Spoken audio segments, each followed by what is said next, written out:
everybody. Welcome. It was probably, again, another case of hubris that I was going to talk about ethical humanism then and now. To do just then or now would be too much for 40 minutes, but I'm going to do the best that I can. What I would like to do, though, is I'd like to do the song that's listed in your program as a sing-along. It's not really a sing-along anyway. I would like to do that now because I'm going to talk about it. Because the name of the tune is called The Age of Worry. In my effort to try to play occasionally songs that are actually written in this century, this was one, though, that's particularly pertinent to this talk. So, this is by John Mayer.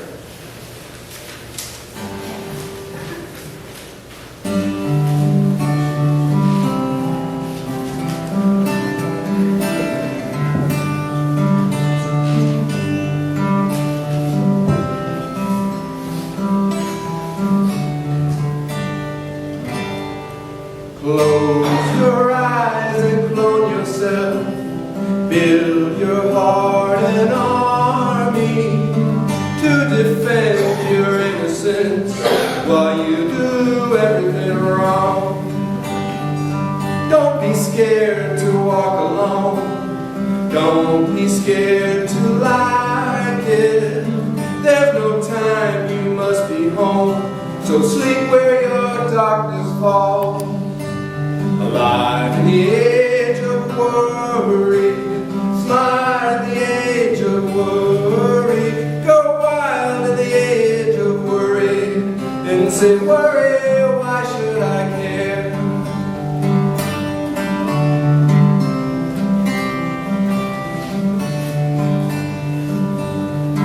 No, your fight is not within, yours is with your time here. Dream your dreams, but don't pretend. Make friends with what you are. Give your heart and change your mind. You're allowed to do it. Goodness knows it's been done to you, and somehow you got through it. Alive in the age of worry, rage in the age of worry. Stay out in the age of worry and say, worry, why should I care? Rage in the age of worry, act your rage in the age of worry and say, worry, get out of here.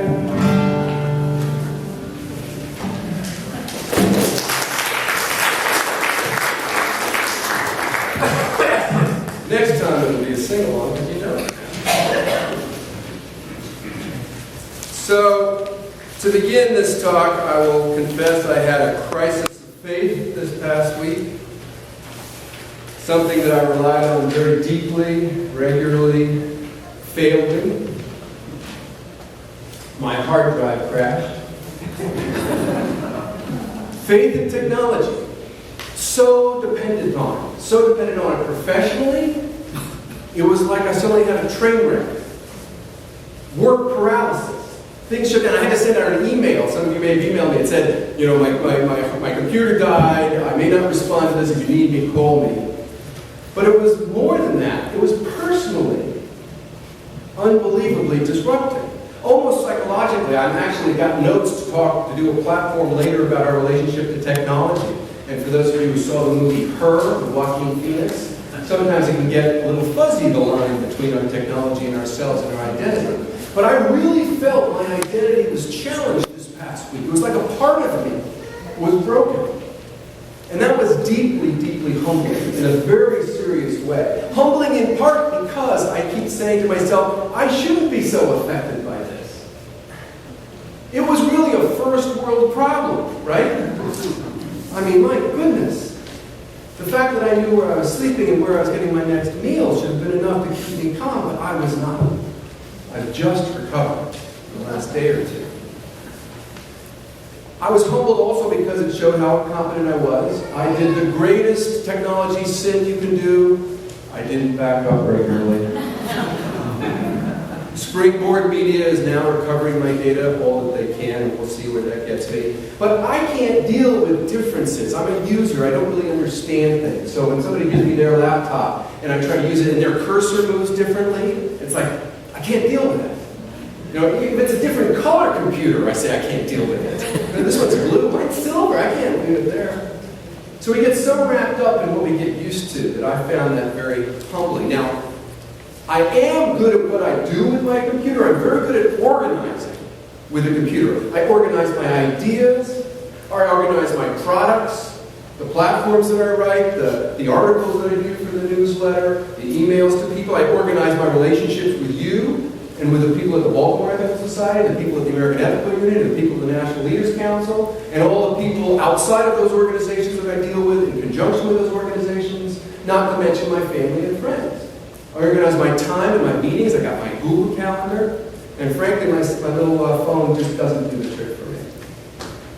All of those things, I use my computer to try to channel the flood of information that comes to us every day. And all of a sudden, that was just a flood with no organization, and I was learning to swim this past week.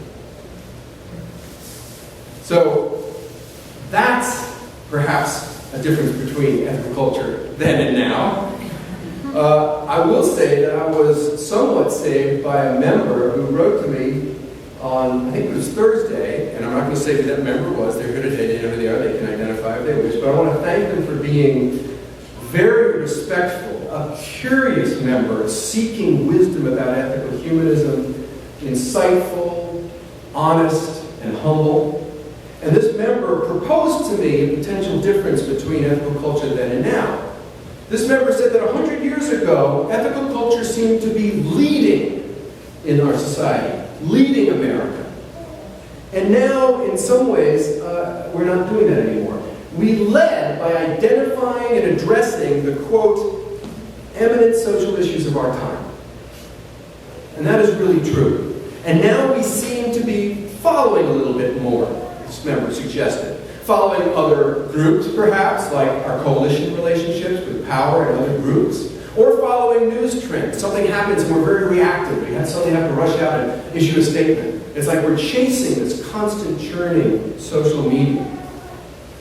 Well, if that's true, and I see a lot of reasons to think it is, if we are not leading, and I am your leader, it sort of falls on me.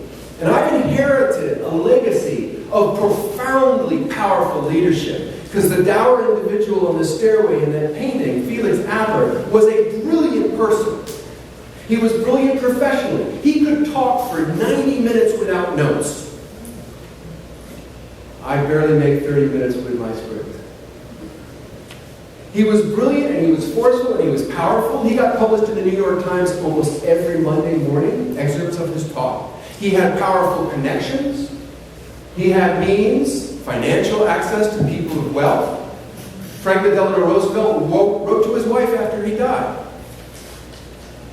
I'm working on that, but not the dying, the connections. So I know that I have to lead more, and I've been saying that to myself, I've been saying that to my friends and family. I said it to the Leadership Advisory Committee last year, in the spring. I said it to Nick and the board as well, and I'm saying it to you now. I want to lead more in ethical culture.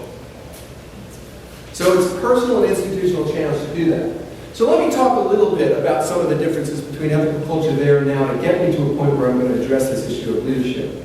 One of the biggest differences for me being a philosopher when I got into ethical culture was I focused on the fact that back then, ethical humanism was very dominated by philosophical idealism. For those of you who know what that is, it comes from the legacy of Plato and Kant and Hegel and the Romantic movement and the Transcendentalists and Emerson and so on. And it all had a certain amount of carefully crafted pragmatism and evidence-based thinking around it. But nevertheless, there was this somewhat metaphysical and religious tone to Adler's writings. Even though he insisted he believed in only one world, he was not did not believe in heaven or the afterlife, there was this idealistic quality. Today, ethical humanism is much more humanism, which is one reason why we changed from ethical culture to ethical humanism. And humanism embraces the materialism of this world. It is down to earth. It is pragmatic. It is evidence-based today. And it is embodied. It's about who we are as human beings, as individuals. It's about the here and now. And it's much more holistic, taking into account not just our ideas and philosophy, but also our emotions and our feelings. It might be related to another difference between ethical culture then and now. Then it was male-dominated. Ethical culture was very slow to come about to encouraging all people to become leaders in ethical culture. We were sexist like the culture was sexist as well. History marches on, thank goodness, and now we have women leaders in many positions. The three largest ethical societies in the United States, St. Louis, New York, and Washington, are led by women leaders. We have women leaders on almost all the committees. Many of you here are female lay leaders in this society. So that's changing.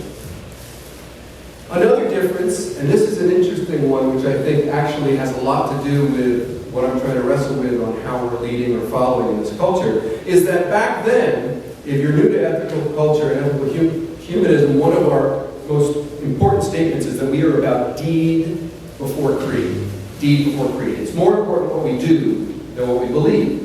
And the deeds that Adler leapt into in 1876 when he started the movement were much more focused on direct aid to those in need, to the very most disempowered, helping them gain access to power and resources, empowering the people at the very bottom. So he started the visiting nurse service, which became its own entity. He began kindergartens for all children in the inner cities. He began a school, the working men's school, to try to bring all people together from different places in our social strata to work together in an educational environment. He started settlement houses, and I could go on and on and on. But these were direct services to people in need. Nowadays, while we do have that, we have a whole lot more advocacy and witnessing.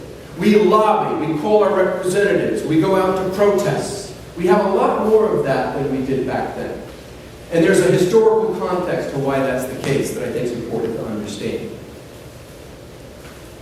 In 1876, when Felix Adler started ethical culture, he saw a nation that was inured, that was desensitized to the suffering of millions and millions of people. And he worked to inspire people and reform institutions to address that suffering. And he came into the United States when the education wave, the public education wave, really was just starting in this country. I mean, it certainly was part of the way Jefferson saw this country being built on an educated citizenship.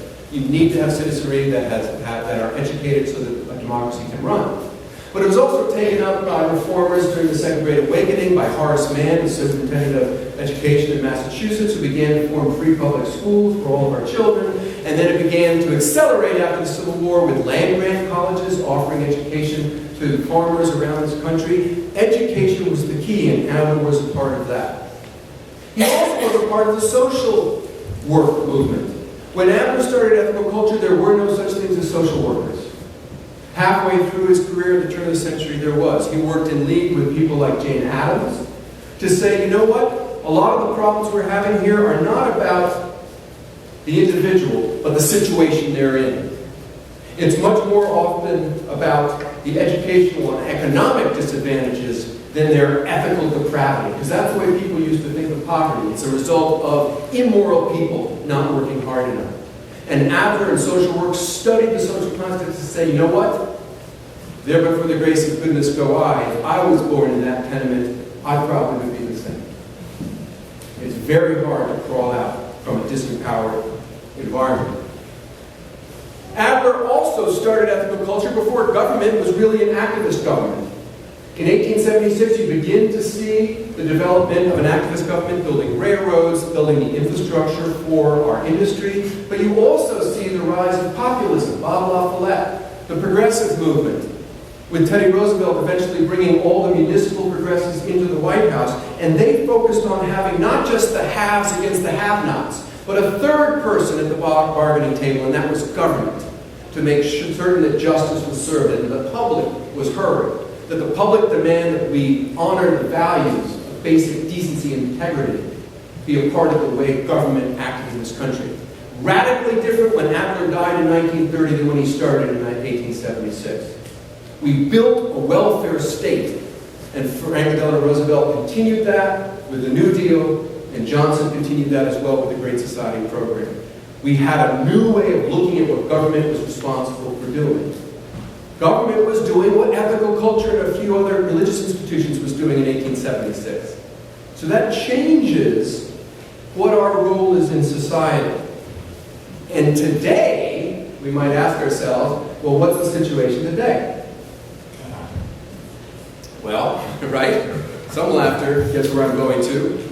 Our schools are being defunded and dismantled. Public education is under attack. Social workers are being dismissed and their salaries are cut and jobs are being cut. The government is being pushed back away from being an activist government on behalf of the poor and disempowered.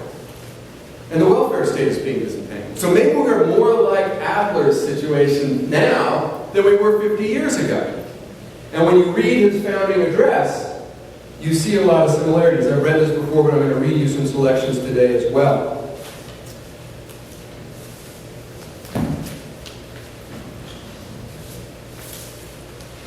In 1876, when he gave what became known as the founding address, listen to some of the things he said and tell me whether it does not sound similar. This was on the 100th birthday of this country, by the way. Materially powerful, but atrophying ethically.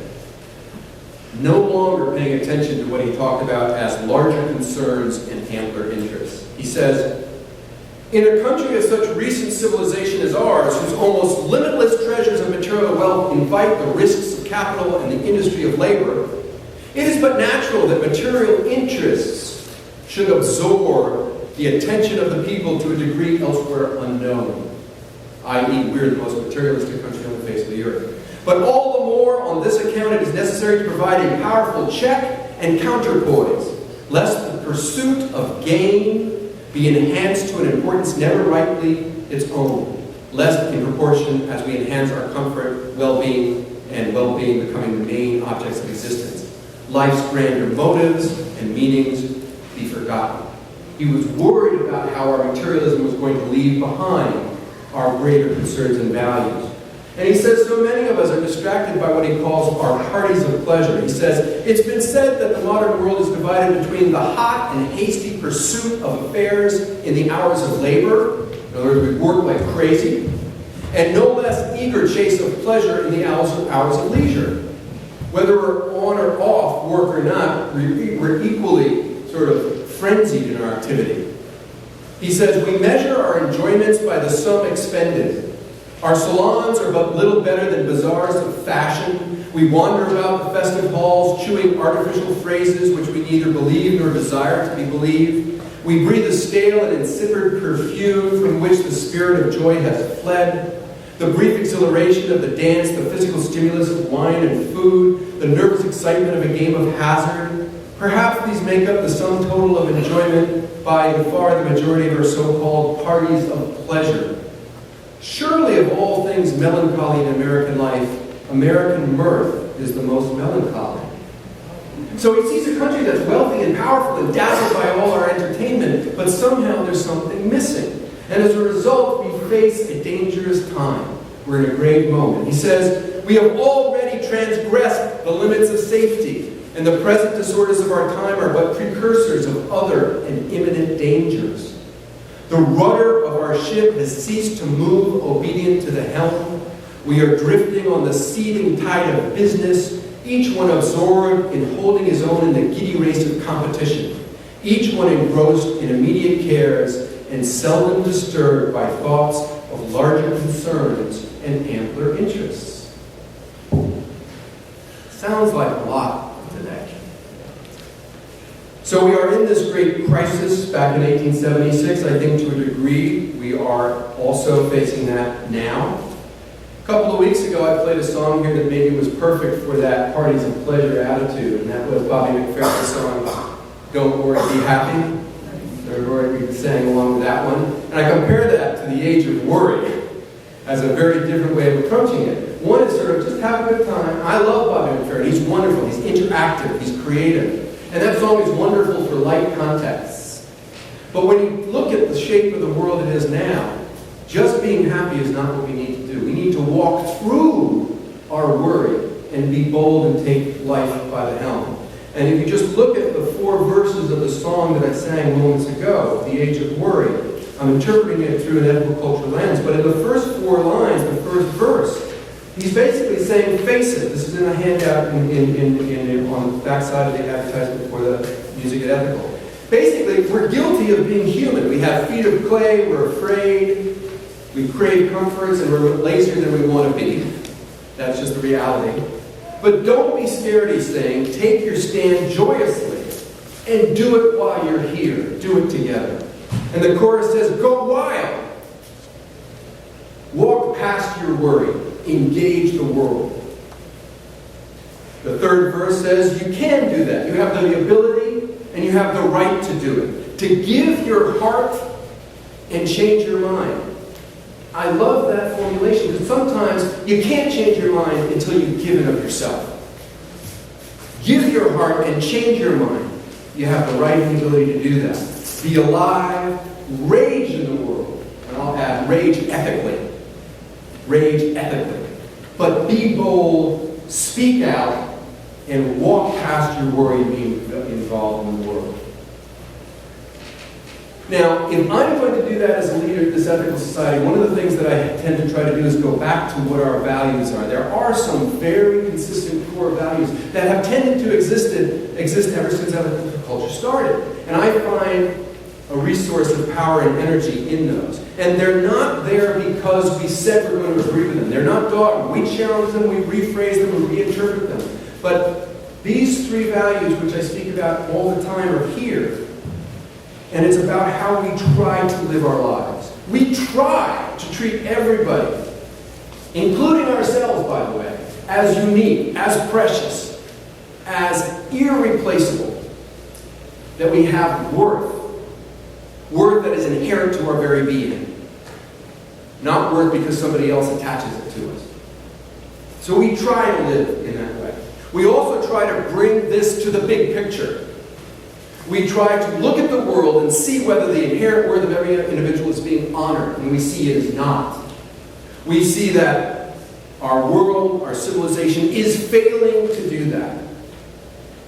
And that resources should be better shared, period. That is our social justice stance.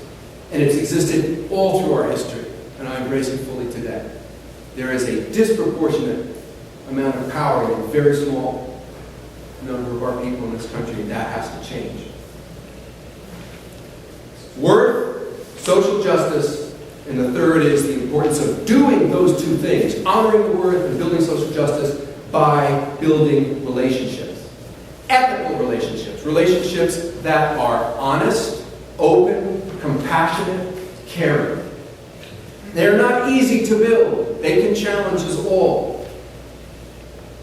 But those are the 3 values that I go to. The worth of every individual, including myself, everyone in this room, everyone in the world. The importance of social justice, which means living in the world and honoring that everywhere, and doing it by establishing ethical relationships. Now, it would be easy to go from those values and go crusading out in the world with sort of a righteous indignation, and sometimes I want some of that righteous indignation. I need that righteous indignation to get off my butt and go do something. And we all need that at times. But what I love about ethical culture is while we do that, we don't think we know it all. We know how much we have to learn. And that is a very important legacy that existed when Adler began and built over our history, and that is the legacy of pragmatism. Pragmatism. Now, I said that Adler was an idealist when he started, and that's true. But he was always an idealist who realized that he had visions for a better world, but he realized that he didn't know all of the answers, and he was always open to listening to other people. We are not, if you are in a relationship with somebody else, you don't enter that relationship by saying, I know what's best for the relationship. Well, if you do, tell me how that relationship works out. Relationships have to be two-way streets. They have to be about a journey more than a destination. So we are seekers more than anything else. I'm going to read a couple of passages that illustrate my point here. The first one is from a book by, it's called Spokesman for Ethical Religion by Henry Newman, who was the leader of the Brooklyn Society for Ethical Culture. And he talks about what's over this stage. He says, over the platforms of 4 ethical societies are inscribed Felix Adler's words, the place where men meet to seek the highest is holy ground. Footnote, we. I told you it was somewhat sexy. Now, clearly, I think Adler meant men like using it to represent everybody. But nevertheless, that's what it said. Lovely little twist. You know what they did? They took the N off and they turned the M upside down. It's not so hard to change language. The place where we meet to seek the highest is holy ground. He continues. What does the highest mean? Not all are expected to agree on a single final definition. The ideal is something which we are all expected to seek, rather than impose or proclaim. We're seekers. We're trying to figure this out. We're trying to figure it out together. We defend intellectual liberty while we do that. More than anything else in ethical culture, freedom of thought, intellectual freedom, diversity of thought is very, very, very important. Henry Newman says, without liberty to hold and utter opinions which give a different interpretation from even a majority meaning, no moral progress would be possible. You can't advance ethically unless you have freedom of thought and freedom of opinion, which is why when you come here and you get involved in conversations, you'll see how diverse and how vibrant intellectual liberty is here. And that is fundamentally important. Advances is much more likely to come when persons of all and many varied opinions are found among ethical culture members and are led by their membership to exchange their views openly and so come nearer to finding the truth. The place where men seek the highest. The place where we seek the highest. And because of that, we must welcome everybody. We have to open our doors. We have to narrow the barrier between this institution and the rest of Philadelphia and this country. Because in his book, Our Part in the World, it's fundamental. If you are a pragmatist, if you're trying to figure stuff out, you need the widest range of opinions you can get in order to figure things out. You don't want to rule things out. And you don't debate over issues that are not so important. You don't debate over whether you call this a religion or not. He writes, the ethical movement is religious to those who are religiously minded and to those who interpret it religiously, and it is simply ethical to those who are not so minded. He said it then, I say it now, end of conversation. It's what you make of it. It's how you live your life, not how you define it. I want the advantage, this is Adler writing, I want the advantage and the strength, the essential strength that comes from the touching hands with those honest people who are ethically minded, but who do not take the same religious view of things that I do myself.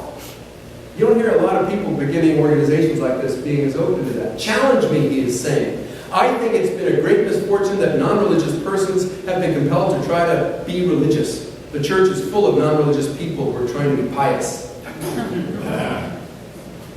What is important is that we care deeply about the world. Adler continues. The little group of persons who founded the first ethical societies were distinctly religious in nature. We did not take satisfaction in materialism or secularism. We were not primarily iconoclasts. Neither were we just altruists in the ordinary sense, saying, let us increase the comforts and well-being of the poor, and let that be to us in place of religion. We set out to save our souls alive. What does that mean? To save our souls alive. I don't like the concept of soul having that sort of idealistic quality of something existing in the ether. But what I think Adler meant in his time and place was it mattered deeply to us. It was a commitment, whatever you want to call it, that was more than a club. It was looking inside for inspiration to try to change the world. I want to end by talking about what I think makes us unique. Of all things, and I think it's what made us unique back in 1876, and I think it's what makes us unique today. And it's what we offer as a community to inspire us to change the world. There is no other place, I believe, where you can come where there is a humanist congregation, a group of people saying, let's get together and figure out how we can inspire ourselves to act in the world to make it a better place. Whatever words you want to use, this community offers a deepening of experience. A humanist spirituality, if you want to use that term, if not, throw it out. A rejuvenation with the arts, with music to fill your heart, give you energy. An imaginative muse to get you thinking differently, with different people with different ideas bouncing thoughts off each other. To give you the power to live a richer life. There's a metaphor that Adler used, I've never read it before. This is one of the benefits. You know how the Chinese symbol of crisis also means opportunity? My computer crisis was an opportunity. I read more. I read more books that I hadn't seen before. I want to offer this metaphor that he gave, that Henry Newman found in a letter, in which he compares two natural wonders of this country and talks about what he thinks is so important about the core of America. And in the first one, he says a lot of people think that this is the metaphor for America and what gives us a power and strength. And it's about how our nation is dominated by the surface, the accessible, the immediate, the dangerously or violently dramatic coming at you. And for him, that meant the material world, this flooding of material riches. And what he does in it is he describes Niagara Falls as a metaphor. He says, Niagara, by the immensity of its appearance, by the imposing situation and background of the whole scene, by the enormous volume of water which continually pours into the basins below with thunderous roars, by the raging swiftness in which the rapids rush forward, offers many points of comparison with the daily doings and practices of the American people. One thinks first and foremost of the great scale upon which American undertakings are carried on, and the rapid, all too rapid pulse with which life over there beats. He offers a second one. He actually turns us towards the Colorado River as it snakes through the Grand Canyon. And he says, he wants to use this metaphor to say, whereas Niagara is the accessible, it's the forceful, the Colorado is deep and hidden. Where Niagara is immediate, the Grand Canyon is timeless. Where Niagara is violently dramatic, the Colorado is beautifully dramatic. And rather than coming at you like Niagara, the Colorado almost glows from within, comes out of you. So listen how he describes it. There is another wonder of nature in the land of the United States which is even more characteristic of it than Niagara, and therefore appears to be a more appropriate symbol of what is most unique to the American people. To be sure, it is necessary to push further inland, not westward, in order to find this wonder, to hot Arizona, not far from the Pacific Ocean, while Niagara is situated near the Atlantic coast and is easily accessible to the passing traveler. In the same way, it's necessary to probe deeper into the nature of the American people to comprehend the symbolic significance of this wonder of nature. Once in the sacred quiet of the morning, from brink to brink, 15,000 feet it sinks into the depths. Giant masses of rock, glowing in burning colors and shaped into manifold, fantastic forms, tower up from the feet of the spectator. The earth has opened, and her foundations have been revealed. Deep down, however, in the deepest depths, shines the river with a splendor which comes not from without, but as from some hidden source of light within itself. And the Colorado River, winding along and burrowing through the masses of precipitous rocks, finally works its way through to freedom and to light. This is a picture of the spiritual stream which flows in the soul of the American people, and which, amidst an almost overwhelming burden of material pursuits, has already in part acquired spiritual freedom, and in part is destined to achieve its greater measure. This is a picture, as it seems to me, of the ideal powers and forces which work and rule in the soul of the American people. Take whatever metaphorical language you want, you don't like, and throw it out, and get this message. We're not all about the material world, this flood of excess, We are also a deeply thoughtful and meaningful culture. And we have to mine that for the strength to try to change the world we're in. And we don't just do that out of the sense of duty. Duty is a big thing for Adler. It's a big part of my life as well. But we have to do it with also a sense of joy.